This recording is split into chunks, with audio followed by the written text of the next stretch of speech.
Introduce our final keynote speaker, and I put the pressure on him. I said, you know, you're batting cleanup.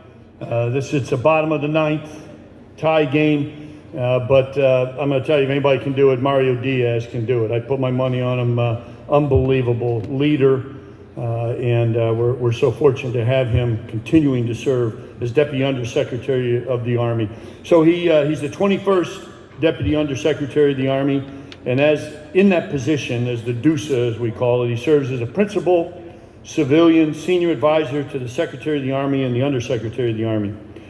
He also served for 30 plus years as an infantryman, unbelievable officer, had commands battalion and brigade levels, both in Iraq and Afghanistan. He was assistant division commander for support, the 25th Infantry Division, where he just excelled, and then chief of staff of First Corps, one of the toughest jobs out there for sure. Post-military career, he served also as a senior mentor for the highly qualified expert for the Army's MCTP Mission Command Training Program, where he advised really staff at Corps, Division, and brigade levels with his expert knowledge. So an amazing Army leader who's done so much over the years. And I remember my first exposure, he was coming out of SAMS, and I was Deputy Commanding General of the 25th, and this young major had all these great ideas, and they were great ideas. He did an amazing job, and just continued to excel from there. So batting cleanup, getting ready to hit a grand slam home run,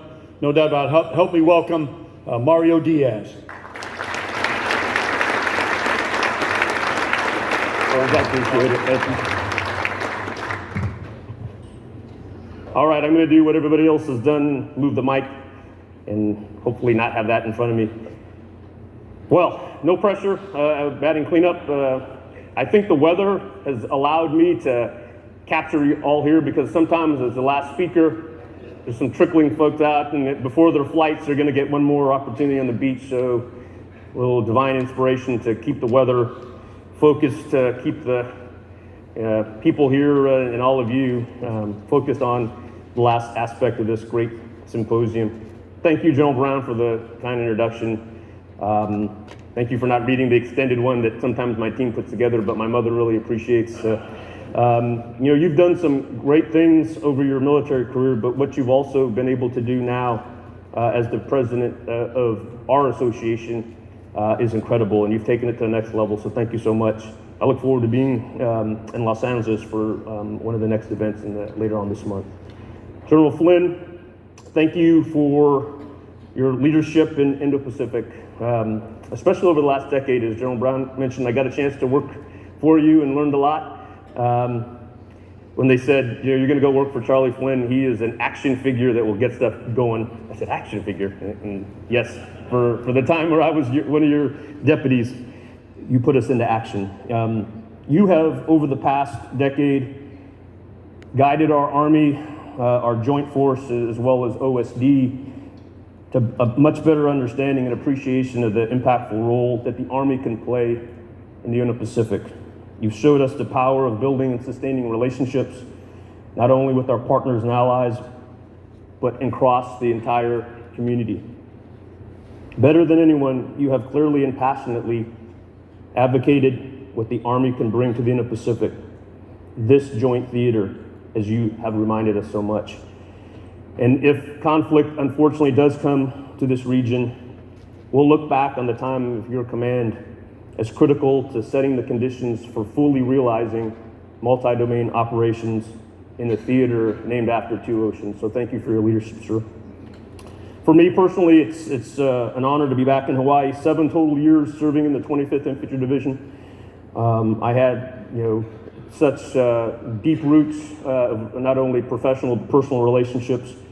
So coming back here, being part of this discussion, being part of AUSA, it always feels like a reunion.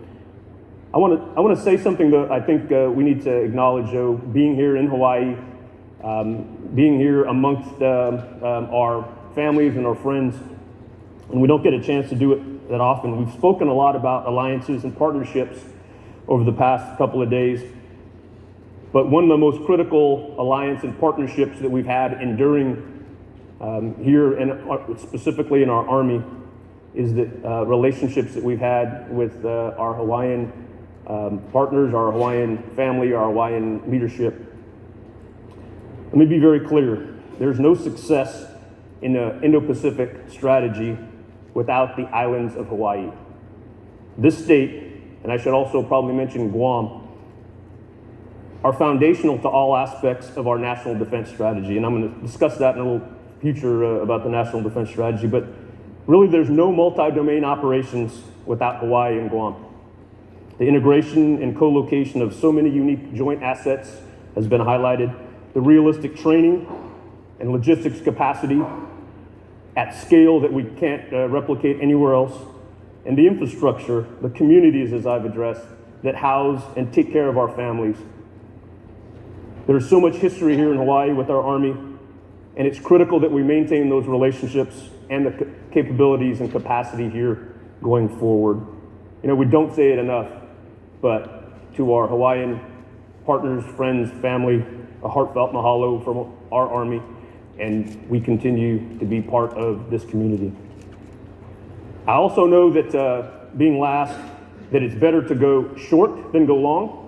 So I am going to speak briefly about a few topics which I think have not necessarily been addressed, but are critical to this audience, and more importantly, critical from someone coming from DC that comes sometimes to put a squash on all the excitement, but also bring some level of reality to the circumstances that we face as an Army.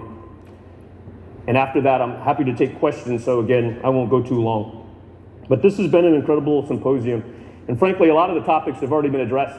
So being cleanup, I can't really talk too much more in detail about allies and partners, about key programs and initiatives like AUKUS, about the increased exercise capabilities, and what we've been able to do to take it to the next level here in the USERPAC.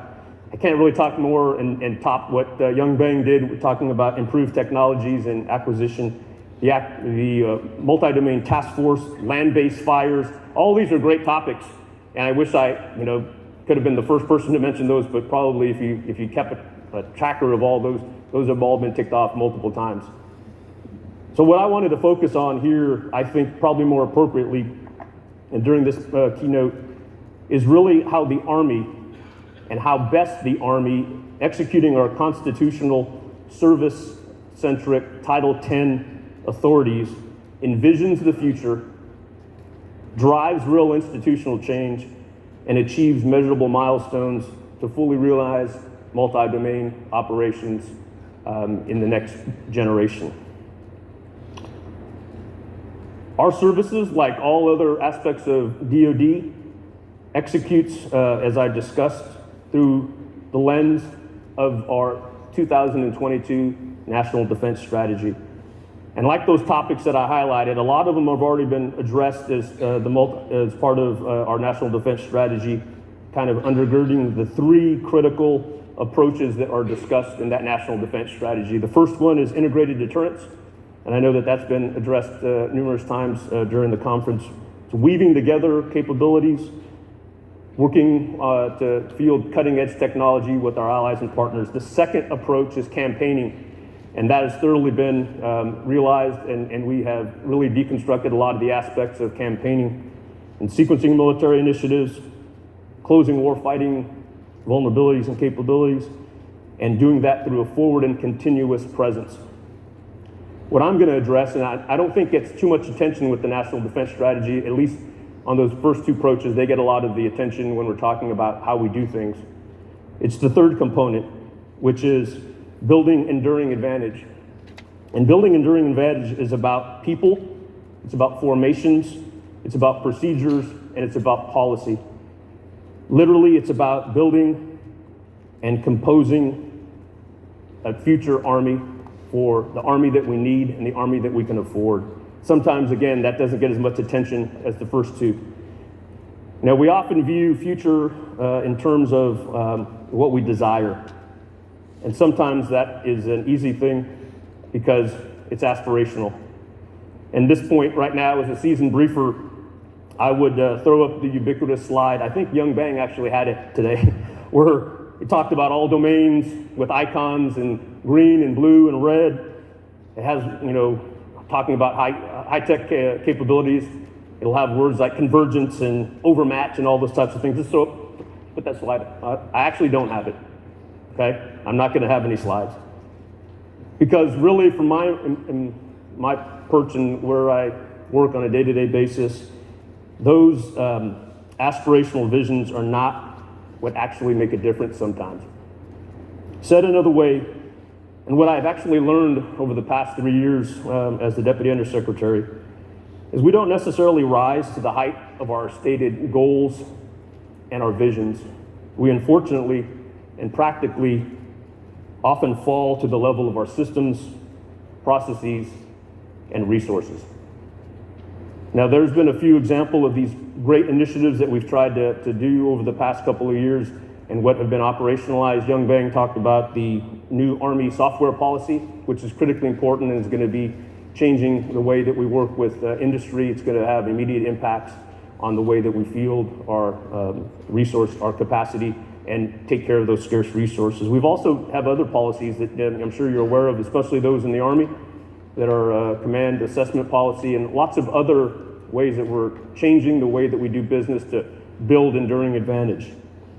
But I want to talk about something that is a little bit more practical to this group, I believe, and making sure that if we do this process correctly, or if we use it as an instructive way to talk about going forward, that we're going to be successful. And that process is something that we do in the Army called total Army analysis. You didn't think I'd bring that up, did you, sir? I know I could hear the hush of excitement when we start talking about total Army analysis. And those of you that know it by the 3 letters of TAA. What it does is it considers strategic guidance from DoD and others, and while integrating analysis from the threat perspective and other scenarios and Army doctrine, it helps build the Army of the future. And again, I know that a mundane, often beltway topic like TAA may not be exactly what you want to hear as your closing keynote, but make no mistake about it. It's 3-dimensional chess. It impacts much of our Army. It has second-order impacts on how our joint force uses our Army. I guess that's it, right? I'm done? Okay, sorry. But it also resonates in the halls of Congress. It impacts our workforce for generations. It's the definition, really, of building enduring advantage. So again, you're probably asking, did the Deucer really fly all the way to Hawaii to talk about total Army analysis? No. I came to be with family and friends. I came to make sure that we have the right representation here from our Army senior leaders. But I also wanted, again, like I said, bring some reality to the fact that what we want to do is be more than aspirational. We want to be good, and we need to be good for a sustained period of time to make sure that that aspect of what we do as an Army sets in. Instead of just talking about it and admiring it, we have to make sure that we set those long and enduring conditions for success. And we've made improvements over the past, I would say, couple of years.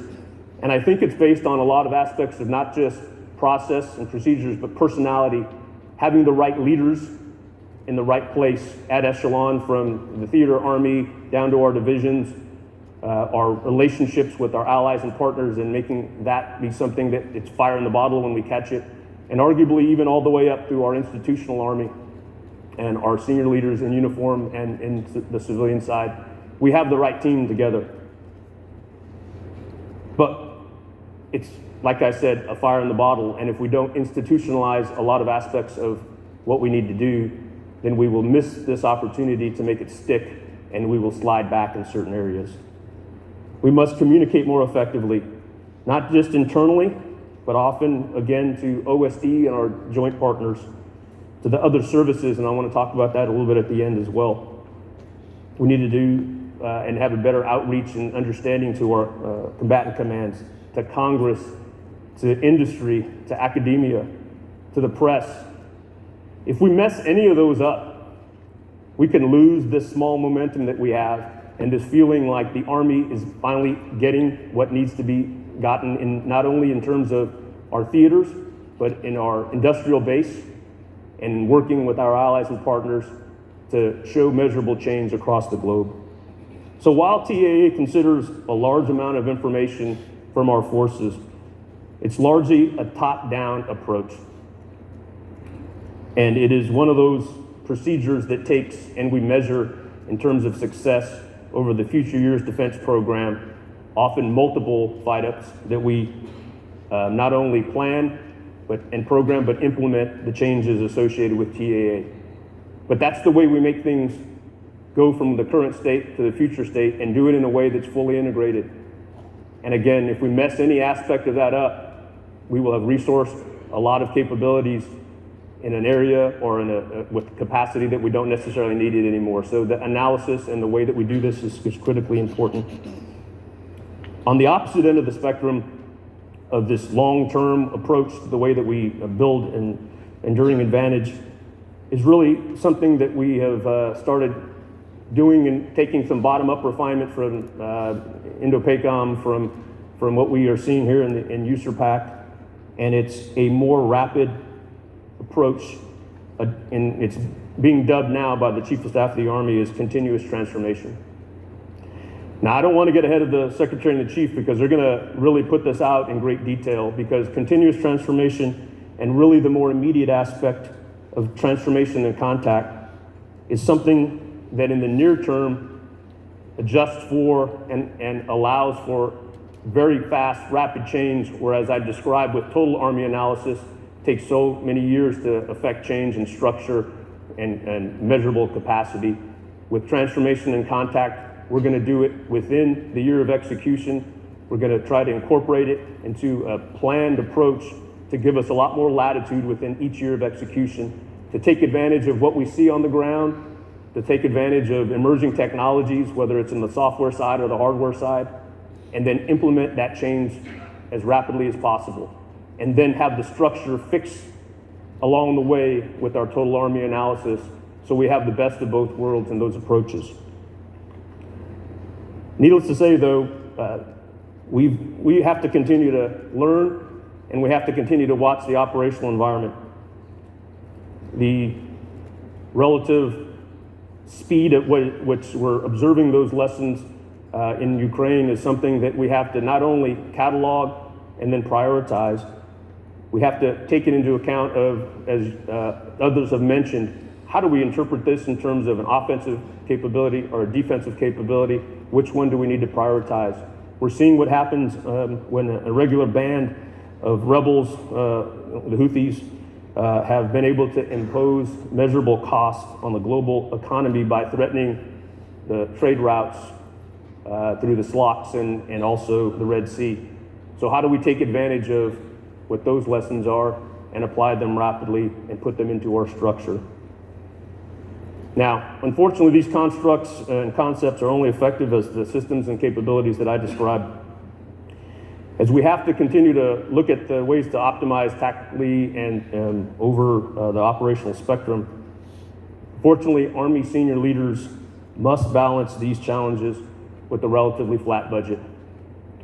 And I know that, from the department and talking to our theater armies, and I know that General Flynn has been involved in so much of the dialogue to advocate for the resources that we have. And thankfully, we've been able to prioritize this theater in a way that we haven't been in the past, but it's not necessarily 100% that we'd like to, but we'll continue to look at ways to do so, because there are seemingly endless requirements that the Army senior leaders have to simultaneously make tough decisions, accept prudent risk, and also work across various portfolios that don't necessarily directly correlate to warfighting capability or capacity, but nonetheless are expensive and require the proper resourcing. Those include portfolios that we're all familiar with of recruiting and retaining talent, barracks maintenance and modernization, soldier pay, and others that the Army and society expects us to maintain and in some cases improve upon. So this reality of scarce resources is another thing that I've learned as a Deputy Undersecretary for 3 years. And again, I had no plan to do something like this. As the two gentlemen in the front row know, I'd much rather be sitting with all of you again, with no hair goop in my hair, with a little bit closer haircut, wearing a uniform to try to make a difference. But sometimes, circumstances change and you have to go with the path you're given. But what I've learned over the past 3 years as a deputy undersecretary, which I didn't know, is that there's lots of people and organizations that seemingly think that they have the ability to tell you what to do with your money. So when we think we have $185.7 billion, the decision makers in the Army, you would think, get to allocate 100% of that. It doesn't work that way. And that's fine, that's our system, but it also is something that we have to fully appreciate, because those scarce resources, in a time when we have to really prioritize them ruthlessly, have to be judiciously applied, and they have to make a difference, otherwise we've wasted that opportunity. And unfortunately, the reality is that many of the concepts that we discussed here this week for multi-domain operations, just like it has in the past when we had air-land battle, and that was adjudicated and looked at to field as our operational construct in the Army of the 70s and 80s. Much of the concepts are debated, deconstructed, and decided upon, unfortunately, more in DC than they are downrange. So we have to be good, and we have to maintain that quality of our ability to make a difference in the areas where these decisions are being applied, and in the areas with the people that are making those decisions and what they value, not just, again, the passion of our future vision, but the cold reality of analytics and descriptions of what we're going to get with our capabilities and the capacity if we spend our scarce resources on them. One of the things, though, thankfully, is besides that cold analysis and the way we look at things sometimes inside the building of how is this going to provide a capability when measured against so many others, and believe me, we have great analytics to support a lot of that, but sometimes we don't always win those fights. What we can do and what we have done, and what's so important that we talked about here, is how we actually, through demonstration or through exercise or other activities, show these capabilities in real time. And when we do it in that manner, and we make sure that they're forward and that they're frequently executed as feasible and as much as we can resource them, with the full support of our allies and partners, then we have some more overmatch than sometimes just our analytics can't justify. So I would encourage the continued pace that we have had in this area. We're seeing Army capabilities in the joint force with our allies and partners in real time make a difference when compared on the one side of the decision-making algorithm that is purely analytics and folks with big brains and great scenarios putting in place, and then beside that we say, but here's how we're actually doing these capabilities or executing these capabilities in mission sets, and that's very compelling. And it's been mentioned before, but what we're doing on the logistics over the shore capacity is we get ready to stab the beach in Gaza. The mid-range capability that we've seen being campaigning first in the Philippines and hopefully in other locations within the Indo-Pacific. The forward deployment, and if you haven't seen the demonstration by our MDTF describing how they're fusing open source information in a continuous presence with our partners in the Philippines, it's amazing. And those types of examples will continue to resonate. More importantly, it will help build trust, not just with allies and partners, but trust in the Pentagon. And sometimes trust in the Pentagon is the biggest coin of the realm that we can have besides analytics. So I think that it's important, before I transition to a couple of points at the end, is to really foot stomp about what we've been able to achieve with the group that's here, with the group that's continuing to do work in DC and everywhere in between. We've made measurable progress. We've earned and built trust. We have argued and advocated for our Army as part of the joint force and combined force to be ready and relevant. But it's fleeting, and we need to maintain our foot on the gas. So I would encourage you, and I would encourage the association to over-communicate these particular aspects, because it makes a difference, and it definitely is something that we could look back on as a critical period of time where, again, if we have to escalate to something greater than a level of combat in the Indo-Pacific, then all of the hard spade work, all of the analytics, all of the exercising will be worth it. So I'll end my comments today with some personal thoughts, and really they're first order questions, because I think it's important as we leave here today, what are we going to take with us as challenges, but also areas where we need to kind of sharpen our sword a little bit more and work on those particular aspects that will get us ready to continue the challenging and working environment that we have to be a part of. So if we don't do these thinking, again, we'll probably come back next year and have to ask these questions again. So if I get invited back, I'll say, where did we stand? Or if not, if I'm sitting back with you, I'll go, well, they didn't answer my question, so it's okay.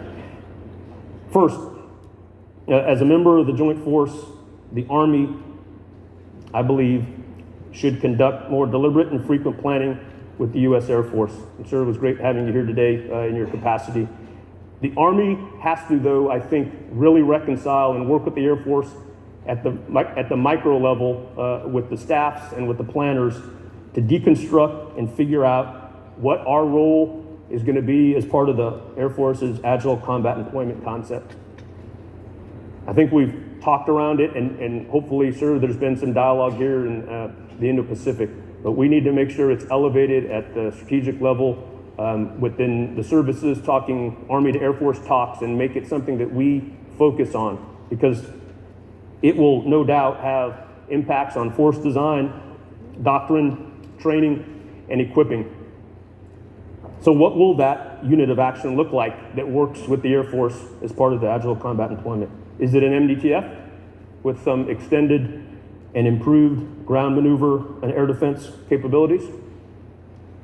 I think the Army, as we always do, will be able to task organize accordingly to get the right fit.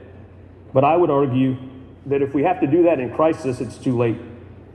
If we have to get that formation fully integrated with the capability that we need to answer that question now, and we need to put a lot of rigor into it to make sure that we come to consensus with our partners in the Air Force, and arguably with our entire joint force, because it is going to be something that will require a lot more than just vision boards and good slides. It's going to require a lot of hard work, it's going to require compromise, and it's going to require us to fight together at scale that we haven't done in a multi-domain capacity in a long, long time. Secondly, where is the Army going to need a sustained ground combat capability? No kidding. I'm not talking esoterically, but definitively on a map. Where is the Army going to need to, and at the right time, if our senior decision makers make the call to make a line in the sand? We need to pick that, we need to exercise it, we need to ensure that we deconstruct what the vulnerabilities are going to be, and we need to make sure that we build that force and then demonstrate that that piece of terrain is critical enough that we're going to put not just air and land, or air and sea forces, but land forces on the ground with allies and partners, no doubt, and hold that line. I'm sure the Russians would have appreciated a better concept test and stress test to their attempted coup de main when they attempted to seize Hostomel Airport in the starting days of the war. I don't want to learn those same lessons, and I know none of us do. So we need to figure out if it's going to be important enough to put ground forces in a sustained fight in the Indo-Pacific, where that's going to be and what we need to be able to do for a sustained period of time. And I know sometimes that doesn't get the attention that needs to, but we're being professionally incompetent if we don't do that, my belief. Lastly, we must have the internal dialogue and the vigorous debate now on how the advancement of artificial intelligence and machine learning is going to have and impact multi-domain battle. I choose that word very clearly, battle, to differentiate it between multi-domain operations, to emphasize the human component of battle. As we're assessing right now the relative combat value of targeting capabilities that will be no doubt increased by the usage of AI, not only modeling, but in particular discrete programs that are out there that I'm sure that we're looking at and evaluating in real time. But is there a difference when we apply those models in a defensive construct? So when we're using them tied to the integrated air missile defense or counter UAS, can we ratchet the modeling for speed over other aspects of the targeting criteria discrimination that we would have? Or more importantly, in an offensive mode, when we butt up against the line of what is really acceptable morally for humankind and the constructs that we've had in the past. I think if we don't do that, and I'm not talking about any particular region right now, but those types of activities are being executed now, and if we're not learning and then applying them to our own moral and decision-making process as United States with our allies and partners and similar, if not equal, moral constructs, we have